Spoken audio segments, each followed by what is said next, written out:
The commons we want must also embrace the power of technology and innovation.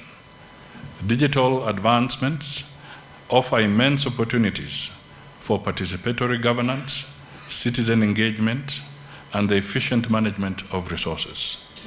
By harnessing the potential of digital platforms, we can enhance transparency, accountability, and effective decision-making by ensuring that the voices of all stakeholders are heard and respected.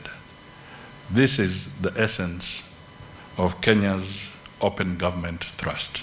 At the heart of the commons we want lies the acknowledgement that our natural resources are finite and must be managed wisely. Sustainable land and water management is crucial for preservation of our biodiversity and the mitigation of climate change impacts, and therefore the well-being of world communities. By adopting innovative conservation practices, promoting responsible land use, and empowering local communities, we can safeguard our commons for present and future generations.